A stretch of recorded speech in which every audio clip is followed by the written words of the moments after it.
I'm so glad I asked the question of who makes the queen.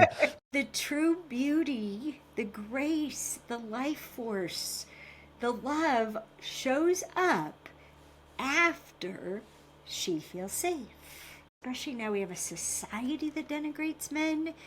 Of course, misogyny is going to be one of the outcomes. And then, unfortunately, because of all this wacky expectations, she will try to change him into her. I don't know what you're talking about. Yes, yes. Welcome to the Vibrant Couple. This is Alison Armstrong, who helps men and women understand each other. And the way I see you is you are a practical philosopher. And so you basically try to deeply understand, you put yourself in your own, basically, you try what you teach. And so we recorded the first wisdom bomb on why men are not misbehaving hairy women. And the second wisdom bomb I would love to explore with you is who makes the queen? Who makes the queen? In history, in reality, in title, there have been very few queens, titled queens. There have been even fewer women with the title of queen who embody how I define a queen. And one way to look at how I define a queen, you could call it, as a friend of mine did, the accountable feminine. Another way to put it is a king. If you look at a king, he's being accountable for particular results, for particular standards, for a particular level of well-being and quality of life for his people, whoever he's defined as his people. And if you're familiar with Keys the Kingdom, the prequel to the Queen's Code, that's all about the development of a man from a page to a king. And we also have Totally. a nonfiction version, right? So a woman, I would define a woman who's being accountable for how she's being, and embodying her highest values. And if you look at the lore and the selection of a great queen by a king in a story, he selected her by what she embodied, what she stood for, how she was being with him, which is respectful but not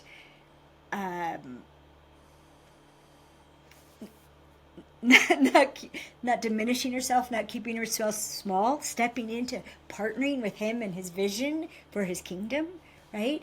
And as a woman who is embodying her highest values, and then she's chosen by a king. And one of the things that women don't know is that men naturally, everyone scans for strength. This is instinctual across all species, scanning for strength. Men are scanning for complementary strength. You guys are natural team makers. You're looking for the strength. As one of my friends said, you're looking for the Jerry Rice that's going to change the possibilities for Tom Brady. that I love it. Yes, it's beautiful. And so men are looking for the woman that is changing his possibilities because of what she brings out in him, how she complements him. And that's how he chooses her. And then, unfortunately, because of all this wacky expectations, she will try to change him into her instead of. I don't know what you're talking about. Yes, yes. So who makes a queen is a it's on every woman's shoulders to make herself that, to articulate who she really is, to commit herself to being loyal and true to who she really is, figure out what are the basic needs she has in life in order to put the feelings of those values within her body. I love it. What we say is, if you can feel it, you can find it. And a further of that is, if you can feel it, the brain can find it. Whatever you've embodied is a valid choice under stress. Otherwise, all you've got is instinct. So if someone, for example, gives herself what she needs to embody compassion, she can perceive a threat and choose compassion.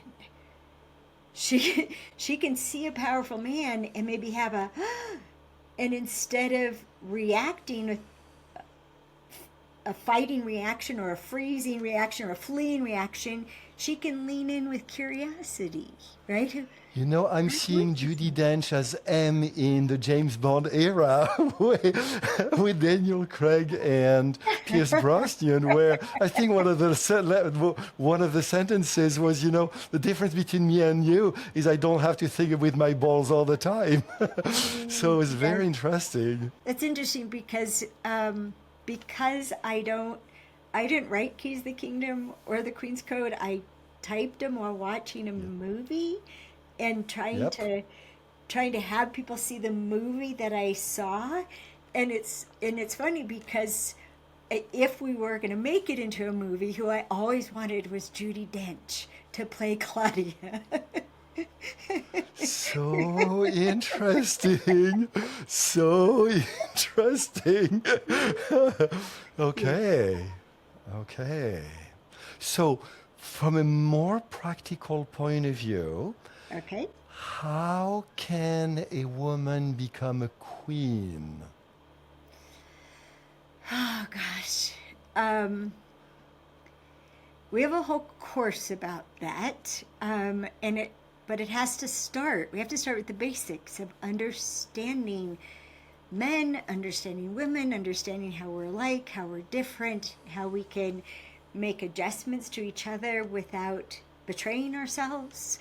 And then we can step into, once we understand how much instinct is at play, fear is at play, and see it for what it is instead of be compelled by it, then we can step into what I would call something that's entirely human spirit.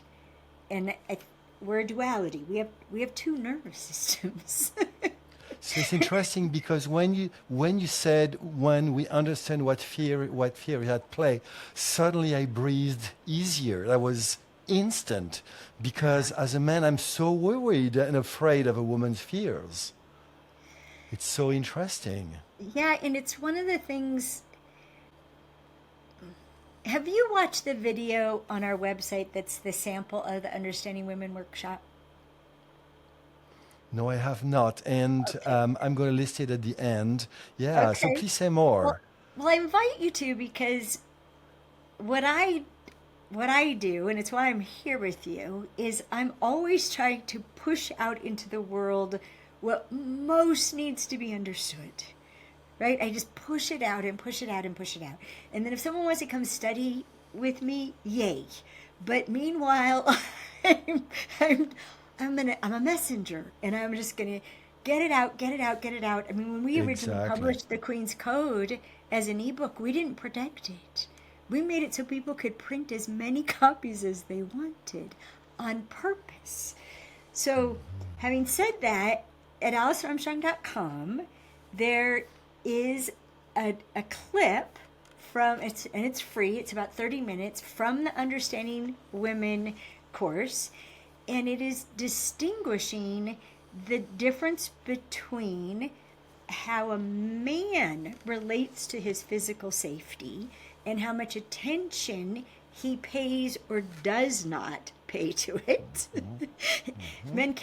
Some men can't even remember the last time they had a worry about physical safety, or it was their childhood is really normal. And versus how women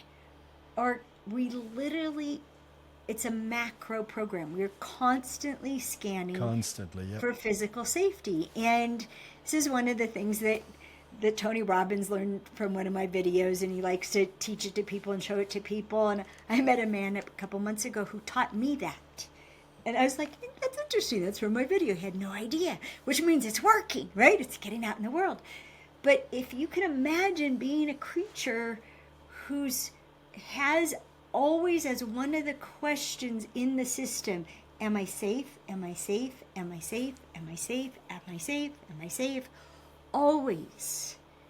This is where we take our keys out of our purse before we leave a building. We don't even have to think to do it. It's triggered by this always background.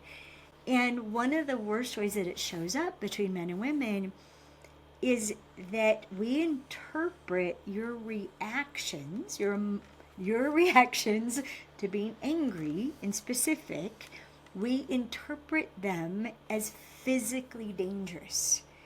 That if you are frustrated, that's the beginning of danger. Just as feeling the frustration in your body, that's the beginning of danger.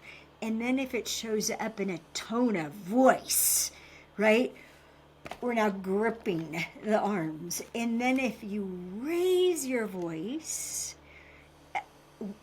if you look closely, there are women who will flinch to you raising your voice, because instinctually what follows a raised voice is a raised hand. Oh, totally. And it's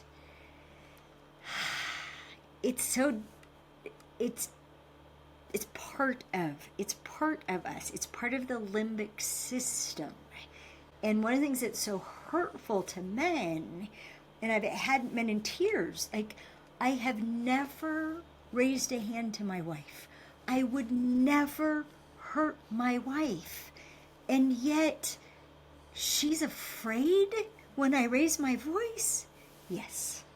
When I told my husband, he cried. The idea that I could ever be afraid of him, he like, what? But then, and this is important, Valdo, when men learn how afraid women are, I've had students that have taken on becoming accountable. And he said it this way, this one man in particular, for making women feel safe. I'm going to be accountable for making women feel safe. No, don't do that. Don't do that, because you will betray yourself in order to do that. You won't express what you need to express. You won't be who you need to be to try to make her feel safe, and ultimately you can't make her feel safe. Every woman's relationship to safety, she has to choose. It's existential.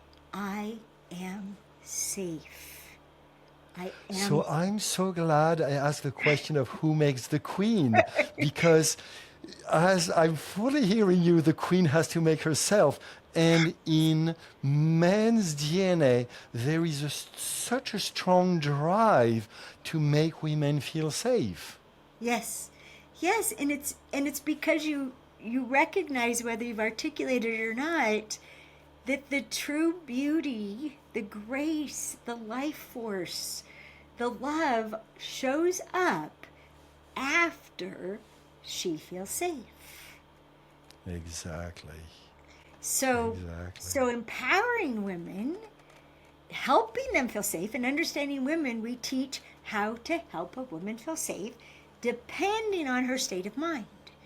How to help her feel safe in an open state of mind is completely different in how to help her feel secure when she's in that, what we might call man mode or hunting mode, when she's hunting just like a man can hunt, only kind of handicapped by diffuse awareness that has everything keep being relevant. You guys are protected by that screening I was talking about in our first bomb. And so yes, we can only help. We can only help. But can I tell you something terrible? Please. Emotions like fear, like chemistry, like anger, I assert, can be addictive. We can become addicted to the sensations of anger, especially because we interpret it as powerful. Exactly. It's not powerful, but we interpret it as power. And yeah, and we can even become addicted to the sensations of fear. And you can watch people like watching tragedies.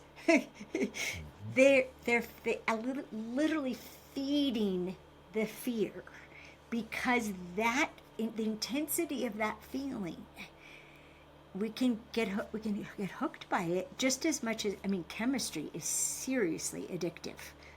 The hormones involved in chemistry, testosterone and epinephrine, that is addictive. And it's consistent with in the hierarchy of instincts, the king, the queen, the ruler, procreate. And procreate trumps protect, and protect trumps provide. Which is why when women attack men, you can't provide for us, because you retreat naturally into protect. And whatever we're attacking, like if we're spending money on credit cards, and that occurs as an attack on the treasury within the castle, then he'll react to protect that. He'll try to shut that down, right? But if we're attacking you, if we're criticizing you, then you're going to protect yourself.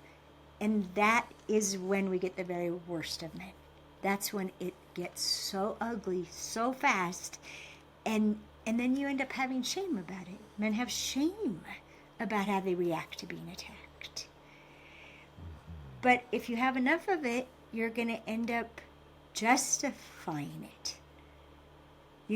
You have enough shame for certain reactions, you'll have to justify those reactions. And I think the pain, the hurt, the wanting to be a better man that doesn't react that way, that when that collapses in under, especially now we have a society that denigrates men, of course misogyny is going to be one of the outcomes. It's logical. It's cause and effect.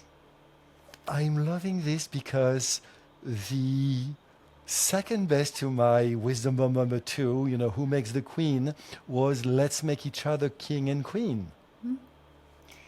Well, a man's got to make himself a king, and a woman's got to make herself a queen, and then we could have an extraordinary partnership, which is my real passion. Partnership. That's mine as well. Such a delightful conversation with renowned author Alison Armstrong. Alison is very kindly making us an offer to download for free her ebook, Making Sense of Man. I highly recommend it as well, of course, as reading The Queen's Code. Please hit the like button below, subscribe, and hit the bell so you can be notified when I publish part 3 of this interview. I guarantee juicy content. Here is the link to part 1 of the interview. Here are the links to 2 videos Alison made to help men and women better understand each other. And here is the link to one I made. Enjoy.